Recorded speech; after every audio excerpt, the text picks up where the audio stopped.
G'day, g'day, g'day. Mathematical KM here. Remember their initials, not a title. Keith Malumbi. We've gone up in the world. Weighing in at a hefty 14.57. So I think that's 20-something points up. So thumbs up. Happened over the weekend. Didn't feel a thing. And tonight we were playing in round 6 of the local tourney at Tuggeranong Chess Club, Amay Rahul. 15.58, so 15.58, 14.57, 101 points uphill. Of course, he was born in 2017, so 9 years of age, so strong young player. Quite an interesting game. I've got the white pieces, so let's see how we go. I wonder if I'll get all of the usual 10 moves in.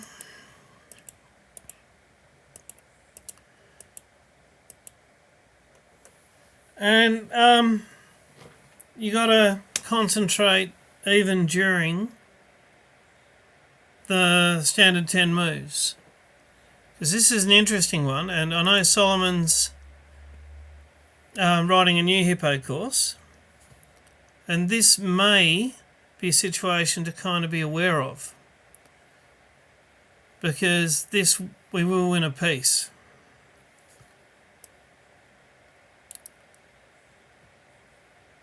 He takes the pawn. We take the pawn. Bishop's got to back up. Pawn fork, but oh no, the knight can take it.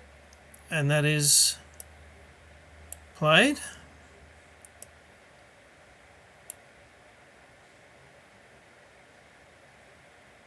So we are up a piece, and the bishop can take. I mean, it can go. He can castle, and then we can move the bishop away or take something ourselves. But let's just let the exchange keep going. And we've got 2 minor pieces for the 1. So that was interrupting usual transmission to win a piece in the middle of the board, and it most of Solomon's first course in the Hippo has 2 black pawns on d5 and e5. Not that one pulled back. So that one being pulled back allows a potential d5 pawn fork, and we've got the bishop supporting and the queen supporting, and as you just saw, that works out for a win for white. Kind of opens everything up a bit, but we go up a minor piece very early, and that would have been good. But let's come back to what was played. It's a miss. We're just finishing. There we are. We've got the full thick skin Hippo. Let's give black his move. So now this is the breather moment. The good old counter-attacking Hippo. What do we see and what are we going to do with it? That's the question. And again, when you're looking at the pawn chain from black in the middle, instead of the double forward pawns, how are we going to deal with it? And funnily enough, this early in the piece, and especially with his minor pieces arrayed the way they are, if I can somehow have a knight on d5, hope against hope that he'd take my knight with his knight, and I'd take back with a pawn and have a pawn fork. Yeah, the stonewall attack. I know I've got the perfect Hippo thick skin right here, right now. But, and I've set it up here. If I can arrange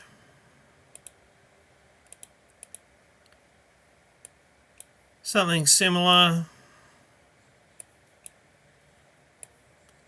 and have a strong kingside attack,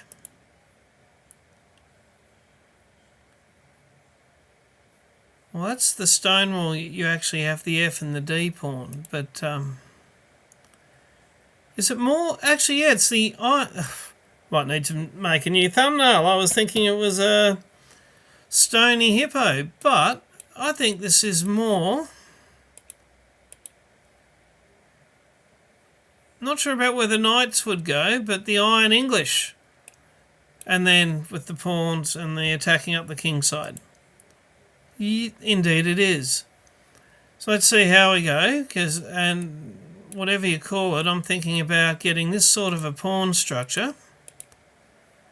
Maybe getting a knight in there. And it will have the potential for a pawn fork, which is actually more typical of the Stonewall attack. But then also hopefully racing the F pawn down the field, having castled, and with the rook here, aiming for some sort of a strong kingside attack. It's not the usual sort of hippo thinking, and I might share this one with Solomon's Patreon on hippo theory and see what people think of these ideas. Anyway, let's see how well I put or did not put these ideas into practice.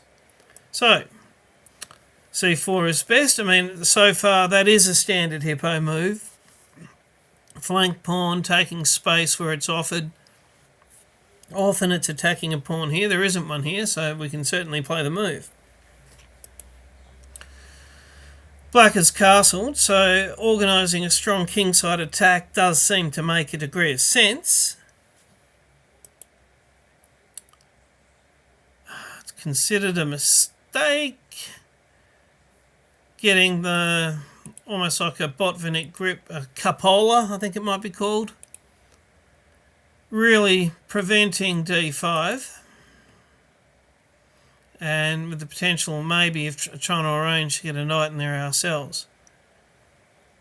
Queen to c2 is interesting.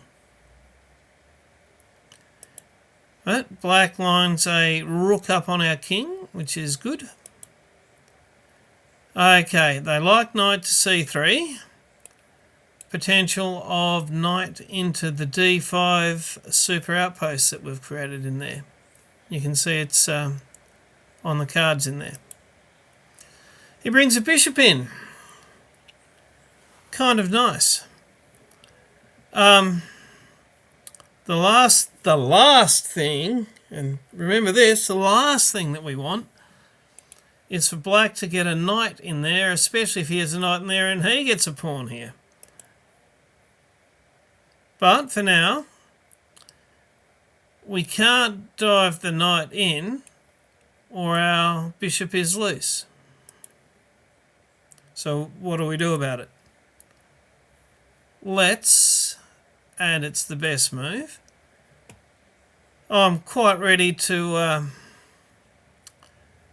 kill that bishop and then put mine in. But black moves his queen back. And knight times d4 is indeed the best move.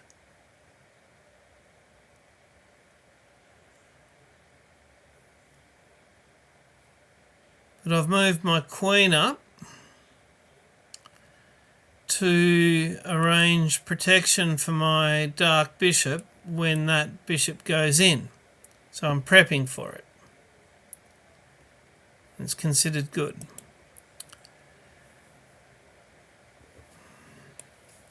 Makes a threat. Do I care about Barry? I do. I do care about Barry. And best move for me now, they've got Queen D1, which protects Barry but prevents castling and a few other things. I went for, let's have a look. The best move is Queen to C2. Played. So Barry is protected, bishop's still protected. I can take that bishop and I can dive my knight in. Things are looking okay. And a may decides that that knight in there would be too strong of a knight. So he's whipped it off with the bishop. Now I've got the choice of taking back with... Oh, look at the third best move, knight to d2 -4. That's just stupid. No, my choices are bishop takes or queen takes. Bishop takes gives white the edge and played, and threatening his knight if it stays there, and if I wanted to, I certainly wouldn't whip it off with a queen, but I'd have that choice with a bishop. But he moves his knight back. Still got the potential of, can we get a knight to a pawn to d5, or a knight? Knight there would be nice. But right now I've got the sort of Iron English pawn structure, and attacking with the f pawn with the rook behind it is a large part of that plan, and having whatever we can arrange on the diagonals. So castling was best. Note, for a little while he had a battery preventing castling because I only had the one piece protecting the pawn. He reinstates the battery. Standard Hippo move, king to h2 is best by far. It's called a great move. Standard move. Two protectors for the pawn, and I'm especially not that worried about the diagonal the king's on, having whipped off the black's dark bishop. It's interesting that he's probably not quite sure what to do, I'm guessing. Maybe he can see that the f-pawn push is coming with the rook behind it. But the computer very much wants black to start pushing on the queen side. b5 was best, by far. Taking the fight. But, not played. Played a move over on the king side. And what are we going to do? The bishop is blunted by the pawn chain. It's a miss. d4. And actually, coming back once more, if I could get a pawn there, that would be wonderful. Let's have a look. It's out of the way. These are the little, everything being cleaned up in a messy fashion that I need to look a little deeper on. So I play d4, looking at the little board here, folks. He takes with his knight. I take his knight with my knight. He takes for the pawn. I take with the bishop. And I end up with a lovely dark bishop lined up on his knight and his g-pawn. Quite an attacking setup. I could put my queen behind the bishop. Nice. But, okay, we didn't see that, so I've instead gone for another diagonal. And if I can get some sort of a queen or rook here, then taking, that pawn can't take back, knight can't help. There are ideas. He shuffled that rook back there again. Bishop to e3. Yeah, yep, I see it. And I'm about to pay for it. Bishop here, covering that lovely square for the black knight, would have been best before perhaps bringing the queen back. Anyway, as it is, I've just got my own battery going, and depending on what happens, at some time the sacrifice of bishop takes, queen takes, and queen's right on the king. I mean, that knight's a little bit annoying. Without that knight there, the follow-up of my knight supporting the queen coming in here would be really strong. But he's moved his queen back, and it doesn't quite work with that defensive resource, and the king probably gets out down here. B4, it's asking me to work on the queen side. Queen to C2 and rook E1. But no, we have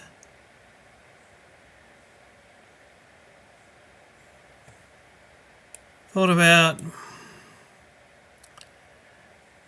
there's thoughts of developing the knight to a strong square, and also the knight out of the way allows F4, which is kind of what we're hoping for, a strong F pawn push. It's given as a mistake, and again I probably could have stopped, but his knight has come in. It's funny, I was the one, my plans were getting a knight in there, but I've let black do it to me. And I thought I'll just have to play around it. What can I do? But what I didn't think about is, as we'll see. But for now, the immediate threat was that pawn being a knight fork on rook and queen. So rook across is best. He sent that knight back as a defensive manoeuvre. F4 is excellent. He's taken with the pawn.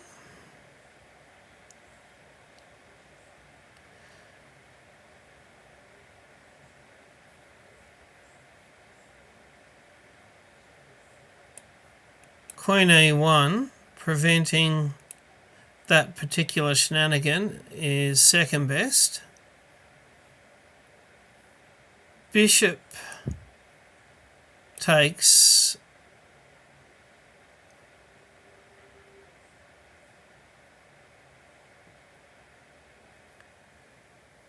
Bishop takes is best. Do wonder, let's have a look at this, because after I played what I played, I know for a fact I was exceptionally worried about. I mean, sure, it's getting rid of the pawn in front of his king and using it to take a piece, but he could have got a pawn fork if I put any sort of a piece here. So let's take a quick look at, and then C5. C5? Okay, I'm not even going to give the move that I was scared of, isn't even on there, but we'll take a look at it anyway. And it's a mistake, maybe because it would be a tempting move for any human to play. I go bishop E3. He takes. Oh, and miraculously, I win a piece back on a fantastic diagonal. And the queen's threatening to... Yeah, it was a mistake to get the pawn fork and win that piece there.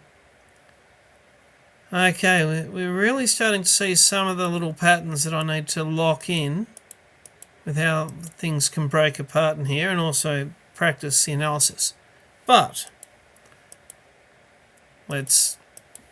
he took, and it's a mistake. Interesting. Now his best move is G5, because a rook cannot come back to E3 and then take the knight.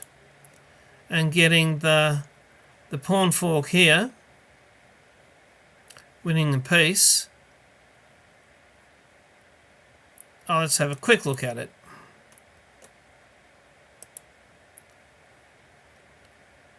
Then the best thing I can do is knight here.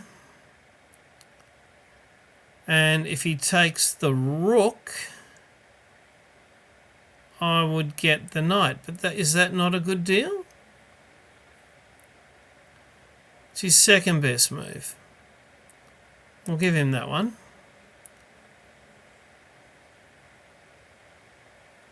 And interesting, I'm not meant to take the knight for free.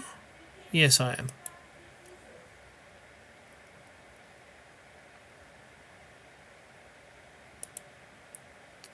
He takes with check.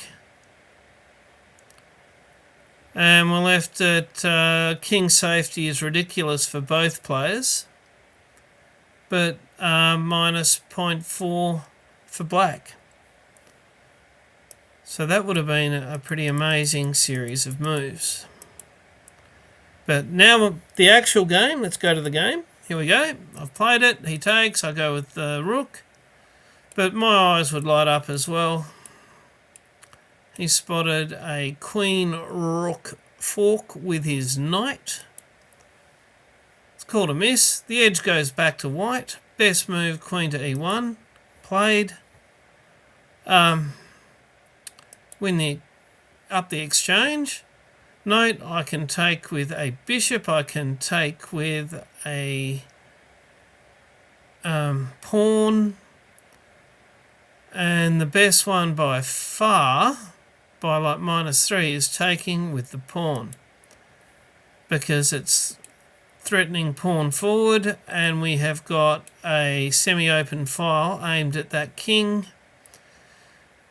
If I can get the pawn forward, it'd be wonderful if it comes with tempo, because it will be threatening that pawn. And if I've managed to get my queen to g3, then bishop takes the pawn, can't take back, and then queen takes pawn. There are ways black can go wrong. b5 really wants him to work on that queen side. Okay, but it does take away the tempo when f5 is played. I've got the queen in, so the queen is making a threat. There are little things like, but the bishop could take, so the knight could be threatening there.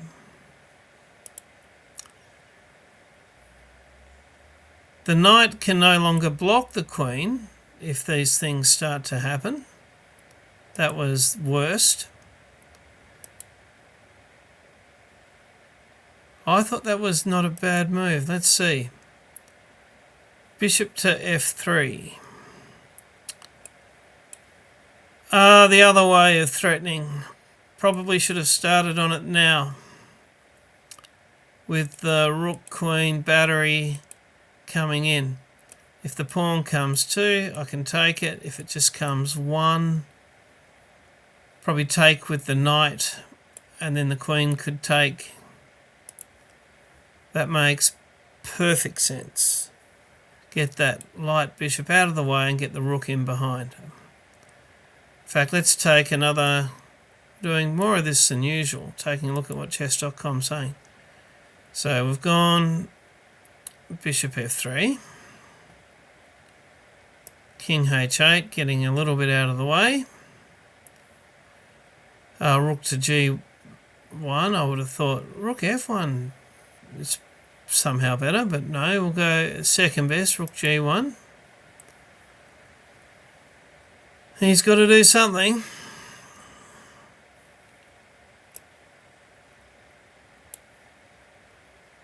That's not bad. The queen cannot take that pawn. Bishop c3. And it goes on with an edge of 1 to white, even though we're 2 points down on material. So that's interesting. But we'll come back. I've taken with the rook. Let's go with the moves from the game. He's gone for the knight fork. I've played the best move, the queen move. He takes. I take with the pawn, which is best. He's moved that back. I brought the queen out. Knight f6 is a mistake. Bishop to f3. I really am meant to start. If there's a lesson in tonight's game, that's probably it. But I've gone. Now the edge is 0.6 to black. I did think there may end up being a hay peasant. And if he then takes, then the queen can take. That bishop f3 really should have been played a little earlier, as was asked. But king to the h8. Now it's a slight edge to white. In fact, it's 0.17, but if we let it sit and think for a while, that will drop to 0.04. And even now, the best is bishop f3, and no doubt trying to get the rook in behind. So it's an interesting situation. Black is up 2 points of material. They've gone up the exchange. White's got a bit of an attack going. 0.1. Like I said, it's going to drop to 0.04 when it thinks about it for long enough. And with my opponent being 101 rating points above me, I'm not 100% sure if I can smash through. He had to move the king, because otherwise the bishop could take that pawn, and the pawn couldn't take back, and then the queen could come in. So there was an inaccuracy. Knight to h5. Would let him take the pawn back with the knight, and I would need to do something about the knight. But the game would go on. So I'm down 2 points of material, but I'm kind of up a little bit with the attack. It says 0.17 now. I'm sure I saw 0.04 when it had thought about it as deep as it could. And it was at this point that Amay offered the draw. And after a deep think, and just, realising I'd earned the attack, a little bit foolish there to have gone down the exchange, and it's money in the bank in terms of getting a draw against the higher rated opponent, I accepted the draw at this point in time. But yeah, well, it's definitely more of an Iron English final pawn structure and attack than a usual Hippo sort of a situation. So yeah, interesting game. And like, share and subscribe, and I will see you guys after my next game. So bye for now.